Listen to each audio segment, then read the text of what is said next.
Ice cream game के सातों parts, वो भी एक ही वीडियो में। तो चलिए शुरू करते हैं। रॉड का बचपन कैसा था और रॉड के माँ बाप कौन है, और सबसे ज़रूरी सवाल, रॉड आखिर ऐसा कर क्यों रहा है। सभी सवालों के जवाब हम देंगे इसी वीडियो में, मतलब हम नहीं देंगे, मैं देने वाला हूँ इसी वीडियो में। तो चलिए शुरू करते हैं पार्ट 1 से। पार्ट 1 में हमें दिखाई जाती है एक शांत कॉलोनी और एक मुस्कुराता हुआ आइसक्रीम सेलर, और यही है रॉड सलीवन। इसका मतलब रॉड का सही नाम रॉड सलीवन है। पहले पार्ट में वो माइक को किडनैप करता है, और जे जो कि आप मेन कैरेक्टर हो, मतलब आप उसी कैरेक्टर से गेम को खेलते हो, पजल्स को सॉल्व करते हो, नई जगह को एक्सप्लोर करते हो, और रॉड के खिलाफ सीरियसली एक जंग शुरू कर देते हो। हमारे मतलब आपको मत सिखा, चल। सिर्फ अपने दोस्त के लिए, मतलब हाँ कोई भी करेगा अपने दोस्त के लिए, पर पहले पार्ट में यही होता है। जब पहला पार्ट खत्म होता है, आप अपने दोस्त को छुड़ा लेते हो, और इसी के साथ पहला पार्ट खत्म हो जाता है। इसमें हमें ज़्यादा पता नहीं चलता, बस इंट्रोड्यूस हो रहे होते हैं नए कैरेक्टर। सेकंड पार्ट में रॉड फिर से वापस आ जाता है, मतलब माइक या फिर जे के पास वापस नहीं आता, वो बस एक नए लड़के को पकड़ने के लिए आता है, और उसका नाम होता है चार्ली। चार्ली एक फनी और चबी लड़का होता है। चबी से आप समझ गए होंगे कि रॉड सिर्फ मोटे लड़कों को ही उठाता है। अब आप यानी जे, जिससे आप गेम को खेल रहे होते हो, वो फिर से देख लेता है और रॉड की फिर से वाट लगा देता है। मतलब वो अपने दोस्त के लिए फिर से रॉड से जंग जो है वो शुरू कर देता है। इस बार रॉड नई लोकेशंस पे घूमता है, cafeteria, food truck, circus tent और बहुत सी अलग अलग चीज़ें। जे हर जगह रॉड से छुप के घूमता है और पजल्स को सॉल्व करता है, टूल्स को कलेक्ट करता है, और फाइनली चार्ली को रेस्क्यू करता है। लेकिन एक चीज़ क्लियर हो जाती है, रॉड की किडनैपिंग्स एक प्लान का हिस्सा है। वो कुछ और बना रहा है, कुछ ज़्यादा डेंजरस। पार्ट 3 में हमें दिखाई जाती है लिज। इस बार रॉड लिज को किडनैप करता है, और लिज माइक, चार्ली और जे की ही फ्रेंड होती है। पर इस बार रॉड लिज को लेकर सीधा अपनी फैक्ट्री चले जाता है, क्योंकि रॉड को लगता है कि जे फिर से इसको एस्केप कराने की ट्राई करेगा। पर हमारा जो मेन कैरेक्टर है यानी जे, वो यहाँ पर भी नहीं हटता, वो सीधा उसकी फैक्ट्री में घुस जाता है भाई। मतलब वो अपनी दोस्त के लिए कुछ भी करने के लिए तैयार है, मतलब दोस्त हो तो जे जैसा। जे उसकी फैक्ट्री में जाता है, और ये फैक्ट्री किसी और का नहीं होता, वो रॉड के डैड का होता है, जिसका नाम होता है जोसेफ सलीवन। जे फैक्ट्री को एक्सप्लोर करता है, जहाँ क्रीपी मशीन्स, हिडन रूम्स और चिलिंग पजल्स मिलते हैं। लिज को रेस्क्यू करने के साथ साथ जे को रॉड के पास्ट के भी कई क्लू मिलते हैं, और यहीं से हमें पता चलता है कि सिस्टर मैडलिन यानी वही इविल नन रॉड की माता है, और इसी के साथ वही इविल नन रॉड की माता है। पार्ट 4 में सब लोग फैक्ट्री से एस्केप करने की ट्राई करते हैं। जे, माइक, चार्ली और लिज अब चारों फ्रेंड रॉड की फैक्ट्री में फंसे हैं। पार्ट 4 में आपको कैरेक्टर्स को स्विच करना होता है गेम को खेलने के लिए। हर कैरेक्टर को कंट्रोल करके डिफरेंट टास्क कंप्लीट करने होते हैं। रॉड हर कॉर्नर में घूमता है, मतलब उसकी फैक्ट्री बहुत ज़्यादा बड़ी होती है, पर फिर भी रॉड हर जगह घूमता है। कहीं ना कहीं कुछ ना कुछ मिलता रहता है, और आपको उसकी फैक्ट्री को एस्केप करना होता है। सस्पेंस के साथ पार्ट 4 भी यहीं पर ख़त्म हो जाता है, और पार्ट 5 में चार्ली और जे बच जाते हैं फैक्ट्री में। पार्ट 5 में आप डुओ के साथ खेलते हो, मतलब आपको कैरेक्टर स्विच करने होते हैं, और आप दोनों को जोसेफ सलीवन की लैब की एंट्रेंस मिल जाती है, जे और चार्ली को। यहाँ पर हमें पता चलता है कि जोसेफ सलीवन ही वो इंसान है जिसने वो फ्रीजिंग फार्मूला बनाया है, जिसकी मदद से रॉड बच्चों को किडनैप करता है। मतलब हाँ वही, जिससे वो बच्चों को आइस क्यूब में बदल देता है। So what's up guys?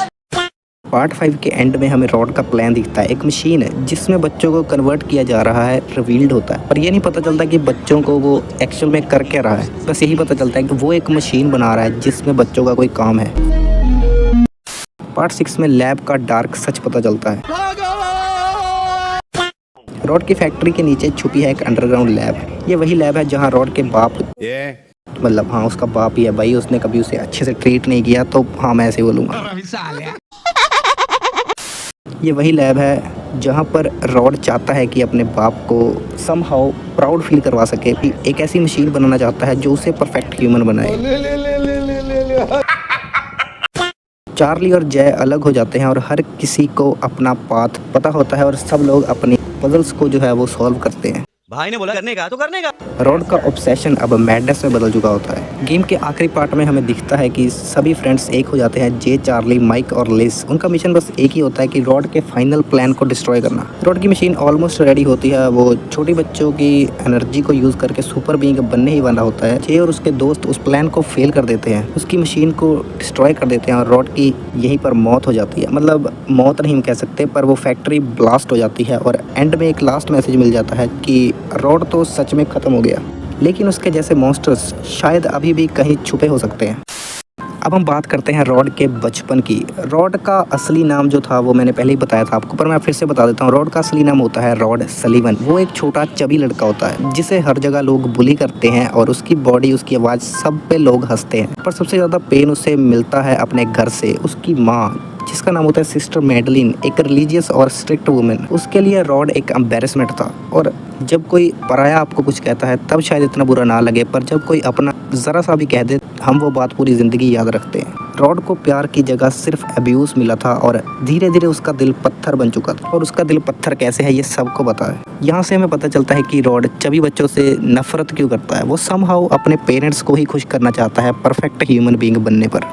Rod की पावर्स का राज कुछ ऐसा है। रॉड के पास एक सुपरनेचुरल पावर होती है जिसमें वो लोगों को फ्रीज करवाता है। एक केमिकल फार्मूला जिसकी मदद से अपने शिकार को पकड़ता है। और उसके फादर जोसेफ सलीवन जो एक साइंटिस्ट थे, उन्होंने एक फार्मूला बनाया था MINT, जिसको आप मिंट भी कह सकते हो। वही जो है रॉड फार्मूला यूज़ करता है और सबको किडनैप करता है। आई होप सो उसके डैड ने ये फार्मूला जो है इस मकसद के लिए तो नहीं बनाया था, पर रॉड उसे ऐसे ही यूज़ करता था। रॉड का दिमाग टूट चुका था। उसे लगता था कि दुनिया को वो ठीक कर रहा है, पर एक्चुअल में वो बस एक दर्द में पागल हुआ इंसान था। उसे नहीं पता चल रहा था कि वो क्या कर रहा है। उसे बस ये लग रहा था कि उसे परफेक्ट ह्यूमन बीइंग बनना है इस दुनिया का पार्ट बनने के लिए। जाने से पहले मैं आपको रॉड की पर्सनैलिटी के बारे में कुछ बताना चाहूँगा। वो हमेशा एक फेक स्माइल का मास्क पहन के रखता है, ये मैंने सबसे पहले ही बताया था। वो बोलता है अजीब और क्रीपी डायलॉग्स, जैसे कि you are gonna test my ice cream. थोड़ा डबल मीनिंग है, बट हाँ, वो ऐसे ही डायलॉग्स वो बोलता है। उसका चेहरा एक मास्क से छुपा होता है क्योंकि वो अपने फेस से खुद भी नफरत करता है। मतलब वो मास्क, एक वजह जो मैंने पहले बताई थी वो भी, और एक वजह ये भी है उसके मास्क पहनने की। यहाँ पर कंक्लूजन ये निकलता है कि रॉड सिर्फ एक विलन नहीं है। उसके पीछे छुपी है एक टॉक्सिक माँ, एक साइंटिस्ट बाप और एक बच्चा जो कभी प्यार नहीं देख पाया। उसके हाथ में एक आइसक्रीम नहीं, दर्द, रिवेंज और केमिकल्स हैं। और जब तक उसकी कहानी ख़त्म नहीं होती कोई भी बच्चा सेफ नहीं है। हालांकि वैसे कहानी उसकी ख़त्म हो चुकी है। तो दोस्तों हमारे इंडियन लोग जो है ना, यही थी रॉड की कहानी। और अगर आपको वीडियो ज़रा सी भी पसंद आई तो वीडियो को लाइक कर देना। और ऐसी वीडियोज़ अगर और देखना चाहते हैं तो चैनल को सब्सक्राइब कर लीजिए। धन्यवाद।